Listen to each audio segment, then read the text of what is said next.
തെലങ്കാനയിലെ ഹയാത്ത് നഗറിൽ നിന്നാണ് ഈ ദൃശ്യങ്ങൾ. ഇന്ന് പുലർച്ചെ ബസ്സിൽ കയറിയ യുവതിയാണ് കണ്ടക്ടറെ അസഭ്യം പറയുകയും ആക്രമിക്കുകയും ചെയ്തത്.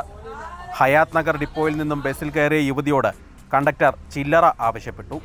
ഇത് നൽകാനില്ലെന്ന് പറഞ്ഞ് ഇവർ കണ്ടക്ടറോട് തട്ടിക്കയറി. തുടർന്ന് തർക്കമായി.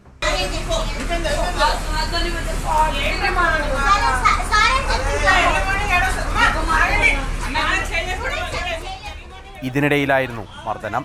ഇത് ചോദ്യം ചെയ്ത യാത്രക്കാർക്ക് നേരെയും അസഭ്യവർഷം തുടർന്നു. 20 മിനിറ്റോളം ഇവർ ബസ്സിൽ ഭീകരാന്തരീക്ഷം സൃഷ്ടിച്ചു. യുവതി മദ്യലഹരിയിലായിരുന്നുവെന്ന് TSRTC അധികൃതർ ആരോപിച്ചു. തുടർന്ന് ബസ് നിർത്തി ഇവരെ വാഹനത്തിൽ നിന്നും ഇറക്കിവിടുകയായിരുന്നു. ബസ്സിലുണ്ടായിരുന്ന യാത്രക്കാരിൽ ചിലരാണ് സംഭവത്തിന്റെ വീഡിയോ പകർത്തിയത്. ഈ ദൃശ്യങ്ങൾ സഹിതം TSRTC അധികൃതർ പോലീസിൽ പരാതി നൽകി. മാതൃഭൂമി ന്യൂസ്, ഹൈദരാബാദ്.